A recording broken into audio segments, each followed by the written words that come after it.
프라이빗 섹터 디벨롭먼트라고 해서 그 주어가 이거는 협력국에 있는 민간 주체죠. PSE는 뒤에 E가 엔게이지먼트죠. 공공 부문보다는 민간 부문 사이에 어떤 협력을 더 강조하는 개념이에요. 그러니까 정부가 풀어줄 수 있는 게 있잖아요.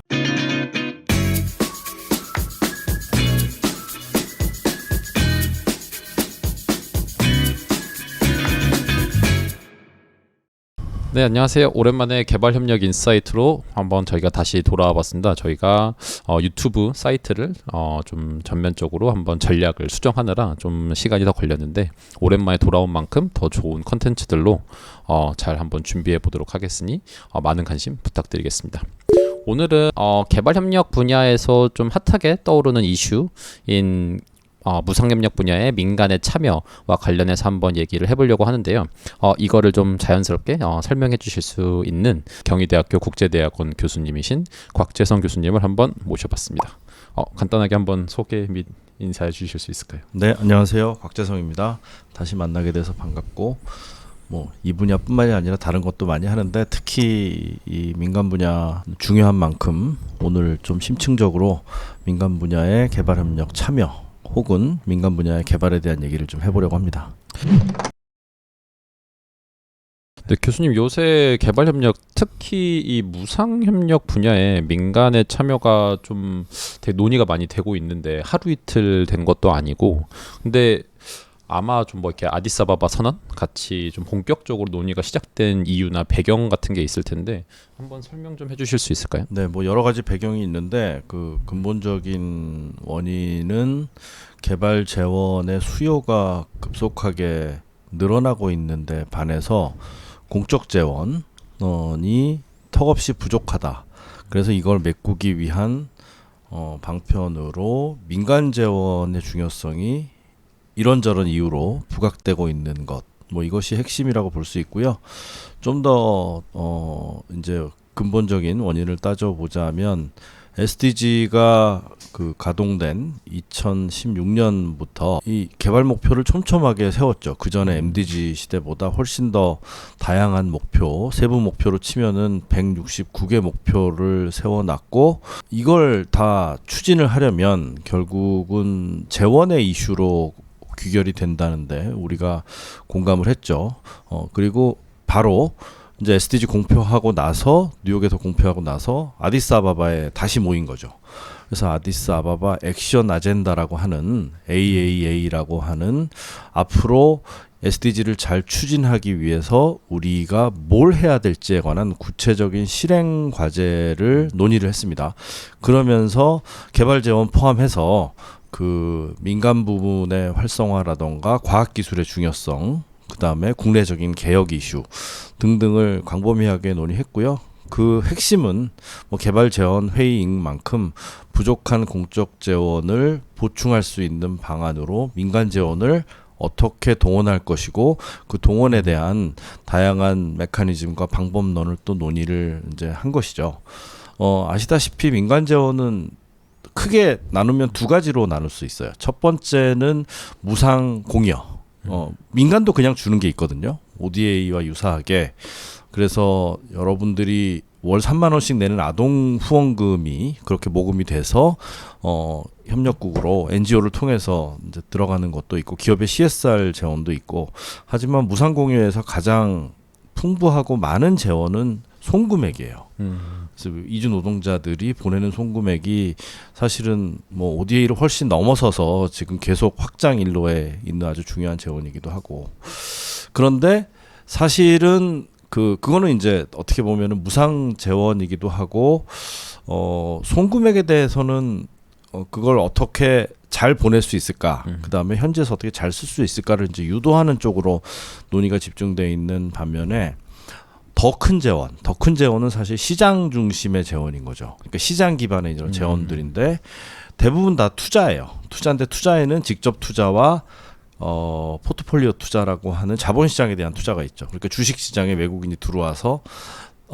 차익을 올리고 이제 빠져나가는 이런 식으로 이제 행태가 반복되고 있어서 자본시장에 대한 투자는 개발 재원화 직접적인 개발 재원화하기가 쉽지가 않습니다. 간접적으로는 기여가 돼요. 그래서 그 논의가 어디에 집중되어 있냐면 직접 투자에 좀 집중되어 있는 면도 있다. 한꺼번에 제가 너무 많은 얘기를 하면 안 되니까 여기 이 정도 이제 그래서 그 민간에는 네. 그 공여 무상 공여성 이런 재원과 그 시장 중심의 투자 재원이 있다 정도 일단 말씀을 드릴게요. 네. 자연스럽게 설명해 주시는 게 유익해가지고 계속 듣고 있었는데 갑자기 끊으셔가지고 그러면 그 지금 말씀해주신 걸 들어보면은 그 이제 직접 투자로 이제 들어가는 거를 개발의 재원으로서 이제 한번 써보자라는 것 같은데 좀 이거를 두 가지로 분류해서도 볼 수 있을 것 같아요. 그러니까 만약 우리나라로 좀 얘기를 해보면 우리나라 기업이 우리 이제 파트너 국가 그러니까 개도국에 직접 들어간 투자도 있을 거고 어떻게 보면 또 무상협력 중에서 그 개도국의 이 민간 분야 역량 강화를 위해서 이게 직접 이렇게 지원하는 분야도 좀 있을 것 같은데 이게 요새 뭐 PSE다, PSD다 뭐 이렇게 좀 두 가지 개념으로 불리는 것 같더라고요. 그래서 이거가 어떤 차이점이 있는지 이걸 한번 알려주시면은 좀 좋을 것 같아요. 네네. 그 또 다른 논의인데 사실은 정의에 대한 부분인데 원래 그 개발협력계에서 쓰던 민간 부문 개발이라는 용어는 PSD라고 합니다. Private Sector Development라고 해서 그 주어가 이거는 협력국에 있는 민간 주체죠. 그러니까 협력국의 민간 시장 또는 민간 기업, 민간 산업계 혹은 자본시장 등등을 활성화시키는 제반 지원을 PSD라고 하는 거죠.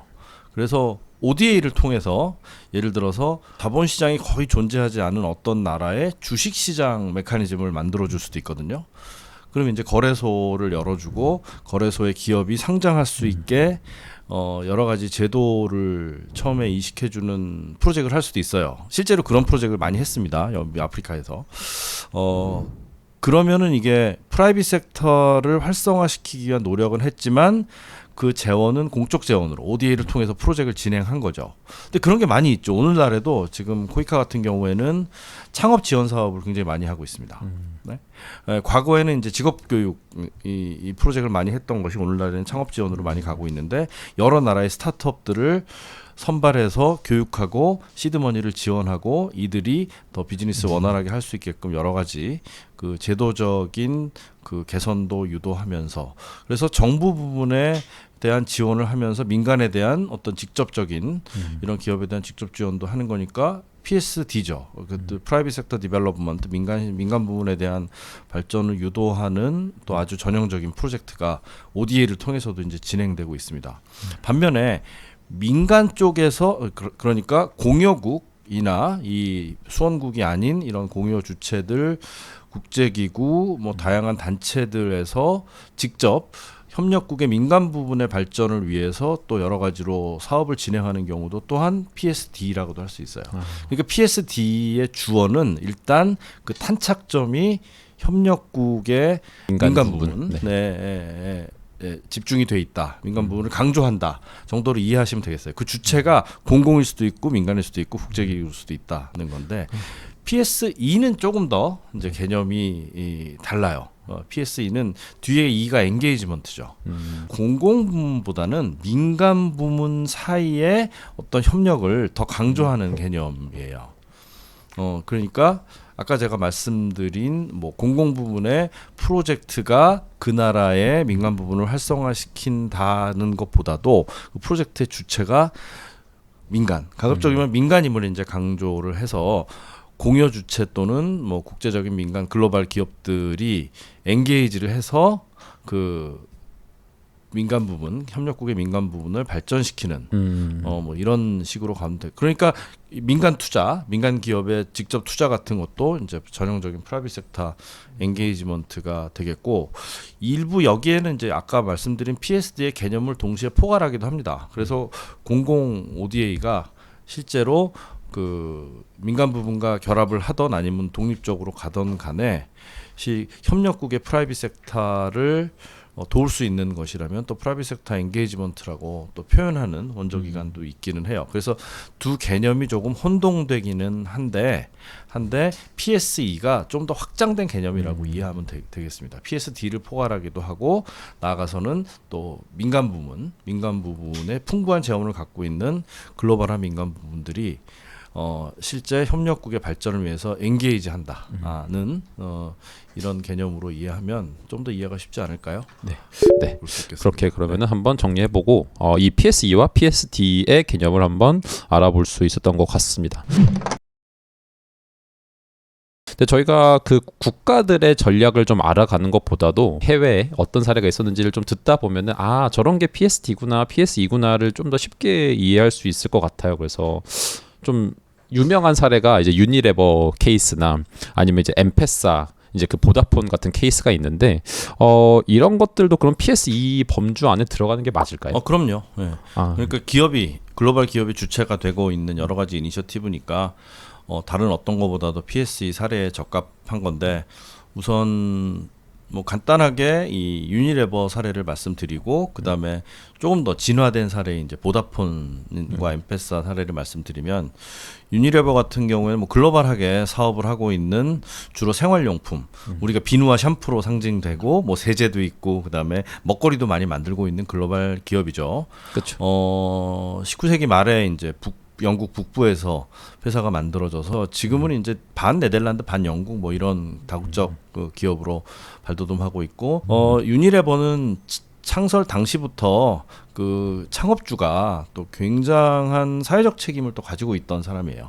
그래서 회사 자체에 그 CSR이라고 하는 이런 개념이 잘 인베드된 회사입니다. 그래서 뭐 전 세계 자회사가 있겠고 그다음에 가장 큰 오퍼레이션 중에 하나가 인도에 있어요. 그래서 그 인도에 있는 자회사 이름이 유니레버 힌두스탄이라고 하는 회사인데 이 자회사에서 이제 마케팅 전략을 수립을 하면서 우리가 좀 더 이제 비누와 미생용품에 대한 매출을 올리기 위해서 어떻게 전략을 가져갈까? 그러니까 인도라고 하면 인구잖아요. 네. 인구가 일단 많고 그 많은 인구가 밀집돼 있는 데는 학교죠. 그래서 학교를 한번 타겟으로 학생들에게 위생 교육을 한번 시켜보자. 그래서 손을 안 씻었을 때 요새 이제 그 형광 같은 걸 이렇게 비춰주면은 그 보이죠. 네? 손 안 씻었을 뭐가 때 남았는지 이제 뭐가 이렇게. 여기 이제 세균들이 보이는 거죠. 그걸 이제 보여주고 일단 위생을 교육을 다양하게 이제 시키는 프로그램을 런칭을 하면서 요거를 막기 위해서 앞으로 이게 건강에 가해는 위해를 막기 위해서 아주 간단하게 우리는 그냥 손만 씻으면 되는데 손을 그냥 씻는 게 아니라 우리가 작은 비누를 나눠줄 테니까 학교에서 비누를 써서 손을 씻으면 다시 형광을 비추면은 이제 세균이 없어지는 이런 것까지 이제 보여주는 거죠. 그러면서 이제 손 씻는 캠페인을 학교를 중심으로 진행을 했고 그 아주 작은 우리가 호텔에서 볼 수 있는 그 작은 사이즈의 비누 있잖아요. 네네. 그런 것들을 이제 학생들한테 일단은 무료로 나눠줍니다. 이제 그게 유니레버 비누였던 건가요? 예, 그게 이제 유니레버의 아주 작은 비누로 시작을 한 건데 여러분 개도국 많이 가시면 알겠지만은 포장이 다 대부분 작잖아요. 맞아요. 예, 그게 이제 유닛이 가격을 떨어뜨려야 하는 아니면 저소득층에 대한 일종의 마케팅 전략으로서 굉장히 샴푸도 작고 뭐 작은 패키지로 이제 팔고 비누도 작고 세제도 작게 이제 파는 걸 볼 수 있죠. 그렇게 해서 이제 작은 상품을 런칭을 한 거예요. 근데 학교에서 애들이 막 씻다 보니까 집에 가서도 씻고 그러면 이제 집에서도 비누를 사야 되잖아요. 그때부터 그렇죠. 이제 가정에서 구매가 일어나는 거죠. 그래서 학생들과 아이들을 통해서 좋은 일도 하고 위생에 대한 그렇죠. 여러 가지 그 개념을 심어주는 일도 하고 그리고 실제로 인디케이터를 볼 때 그 뭐 설사라든가 뭐 이런 것도 굉장히 줄어든. 그래서 감염병에 대한 위험도 줄어든 이런 좋은 결과도 나왔고 더불어서 매출도 어마어마하게 올랐죠. 매출이 너무 올라서 사실은 회사가 나중에 조금 좀 비난의 대상이 되기도 했어요. 근데 비난의 대상이 될 건지 사실 좀 그렇죠. 논쟁거리긴 하지만 근데 어떻게 보면은 주변 사람들은 CSR을 했다고 생각했는데 잘 보니까 CSV였고 근데 그게 뭐 CSR, CSV로 나누는 게 조금 애매하고 그게 어떻게 보면 회사의 전략 차원에서 이게 PSE로 다가간 거 아닐까. 그래서 유니레버가 생각보다 잘 접근해가지고 진행을 한 것 같은데 그럼 혹시 그 이렇게 CSR 프로그램을 좀 진행을 할 때 네. 국제 공여 기관이랑 같이 했던 사례들이 좀 있나요? 많죠. 그거는 뭐 프로젝트의 대표적인 사례는 코카콜라예요. 코카콜라는 이 어디서든 원칙이 있잖아요. 아틀란타 본부에서는 원액만 제조해서 전 세계로 뭐 요만한 작은 원액을 이제 보내면은 현지에서 버틀링을 하는 거죠.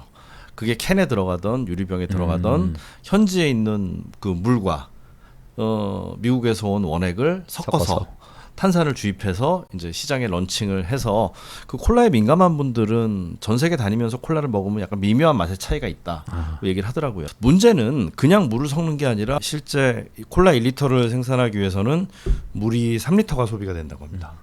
그래서 코카콜라에 대한 당연히 또 비난의 목소리가 높아졌죠. 예, 그 나쁜 콜라를 그 먹기 위해서 우리가 3리터라는 그 물을 식수로 소비해야 되는가, 과연 그럴 필요가 있는가. 그리고 대부분의 협력국이 물 부족 국가가 많잖아요. 네. 그래서 이제 코카콜라는 대규모 프로그램을 런칭을 하는 게 그게 이제 코카콜라의 와다라고 하는 프로그램입니다. 그래서 워터 찾아보세요. 네, 와다. 네, 일단 와다. 띄워드릴게요. 워터 보면 나와 있죠. 네. 그렇군요. 그래서 그런 것들이 그럼 계속 하면 할수록 어떻게 꼭 유니레버뿐만 아니겠지만, 근데 유니레버는 보니까 이제 대부분의 파트너 국가들 개도국에 나가면은 꼭 제품들은 있더라고요. 그래서 이런 것들이 계속 유니레버의 이 이윤을 창출시켜주는 그런 원동력이지 않을까 싶습니다. 근데 이건 어떻게 보면은 조금 그냥 단순한 레벨의 PS2라고 보면은 그 엠페사 그러니까 네. 보다폰에서 한 케이스가 조금 더 고도화된, 조금 더 진화된 뭔가 그런 모델의 PS2 같은데 이거는 그 우리 그 영국의 보다폰뿐만이 아니라 그 디피드의 역할까지 같이 한번 설명해 주시면은 좀 좋을 것 같아요. 네, 그 엠페사로 상징되는 그 휴대폰을 통해서 거래를 하거나 휴대폰을 통해서 이 돈을 이체하는 이건 지금 거의 모든 나라에서 일반화돼 있고 오히려 우리나라가 규제가 제일 심해서 휴대폰으로 돈 보내는 게 바로 휴대폰에서 보내는 게 아니라 은행을 통해서 이제 보내죠. 우리는 그쵸. 그냥 보내는 거는 카카오가 지금 생기긴 했지만 그 카카오 플랫폼 안에서만 또 가능한 거잖아요. 그러니까 여러분이 쓰시고 있는 뭐 S텔레콤, 뭐 K텔레콤 뭐 이런 것이 직접 관여하지는 이제 않는 그런 건데 근본적으로 접근이 다른 게 엠페사는 통신회사.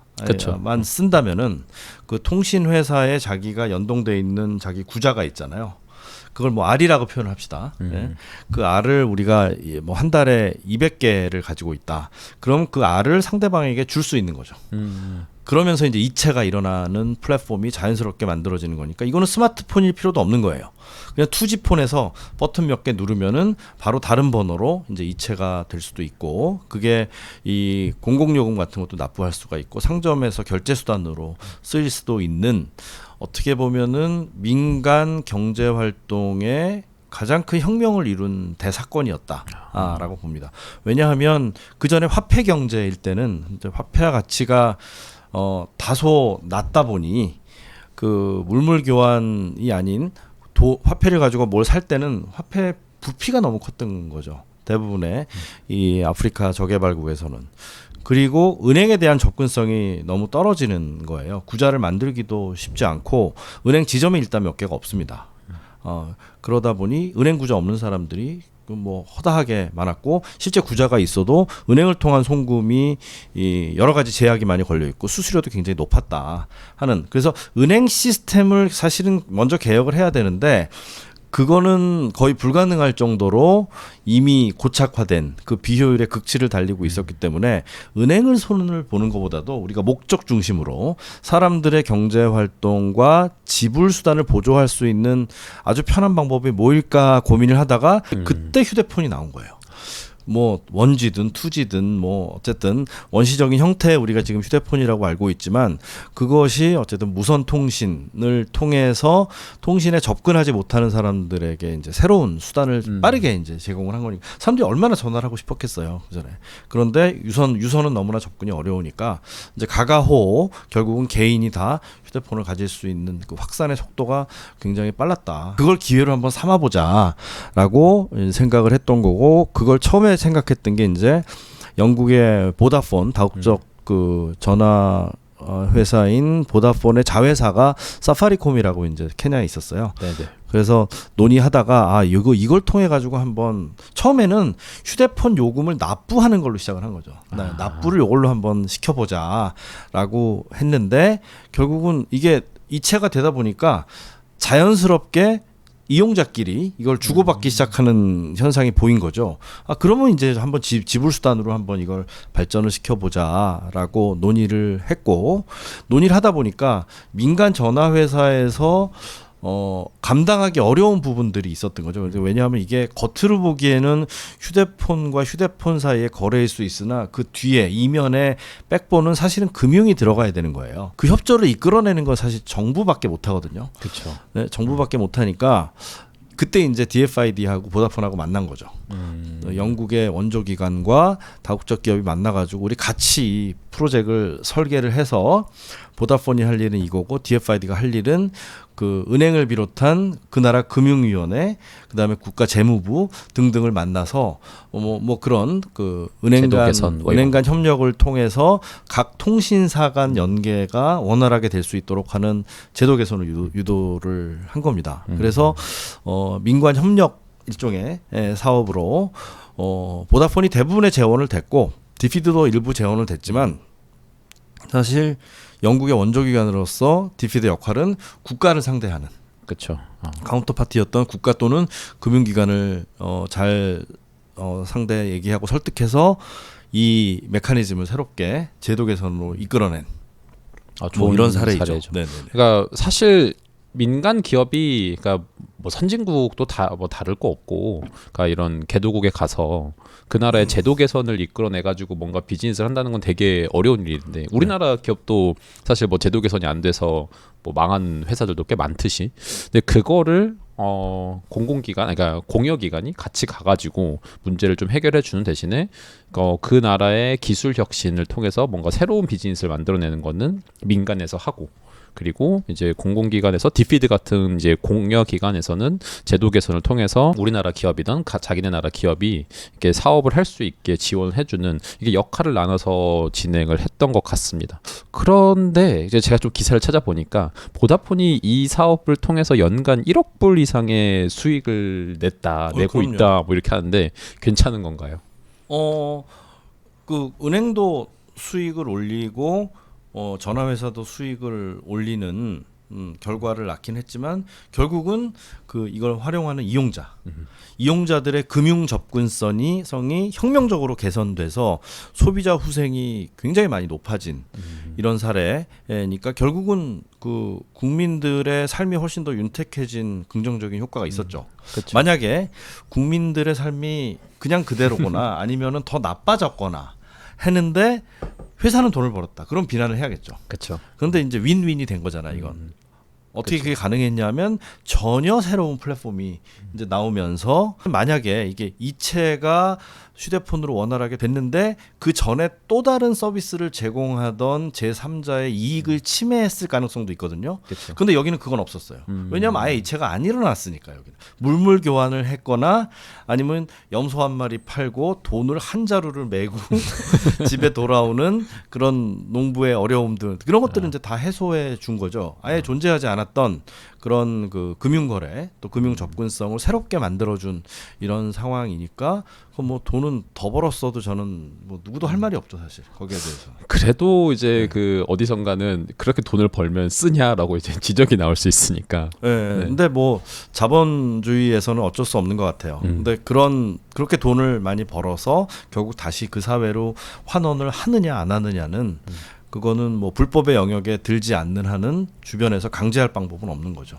만약에 이런 새로운 프로젝트가 환경적 지속 가능성이라든가 그 취약계층에 대한 이런 접근성, 권리 이런 것을 침해했다. 그러면은 분명히 우리는 법적인 제재 또는 도덕적 비난의 대상이 돼야 되겠지만 그렇게 강제할 수는 없는 상황이고, 결과가 제가 말씀드린 두 사례 같은 경우는 결과가 다 뭐 원활했다고 볼 수가 있는 거죠. 그러면은 이제 좀 사례를 알아봤으니까 실제 공여기관들, 그러니까 국가별 공여기관들이 조금씩 전략이 좀 다른 것 같은데, 독일은 굉장히 PSD에 치우쳐 있다라고도 하는데 그 혹시 교수님은 그 내용을 좀 아실까요? 두 나라가 그렇게 다르진 않아요.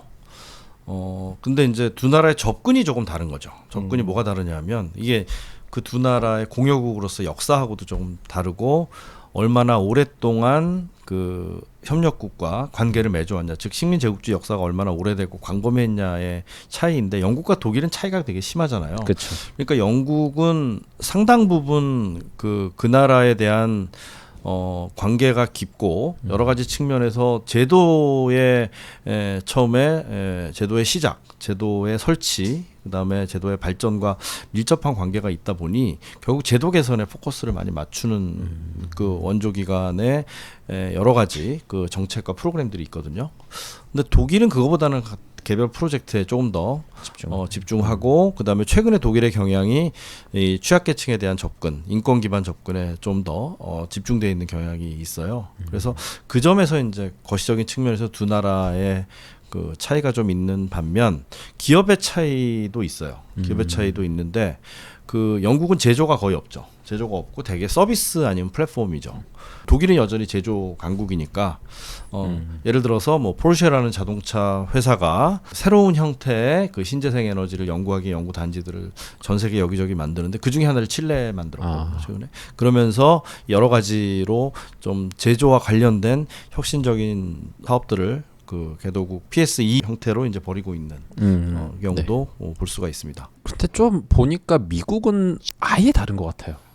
그 독일이나 영국하고 미국은 그것보다는 조금 더 노골적으로 자국 기업의 진출을 더 프로모션하는 경향이 또 있고 미국은 뭐 SDG 목표라든가 그 빈곤퇴치에 동참을 물론 하긴 하지만 실제로 기업과 연계된 분야에 있어서는 기업의 여러 가지 진출을 좀 더 노골적으로 프로모션하는 건 있는데 사실은 기업의 영역으로 들어오면 어느 나라나 속성은 크게 다르지 않아요. 그쵸. 기업의 관점에서 보면은 정부와 협력하는 가운데 그 기업의 비즈니스 목표를 이루고 동시에 SDG 달성에도 동참하는 모습을 보이는 패턴은 대부분 대동소이하고 좀 유사하다. 근데 이제 각 원조기관들이 전략과 미션이 조금씩 다르기 때문에 거기에 좀 맞춰서 어디는 뭐 비용을 좀 더 많이 공여를 한다거나 아니면 어디는 기업이 직접 설계해 온 거에 그 마이너로 참여하는 경우 혹은 뭐 마주 앉아서 사업을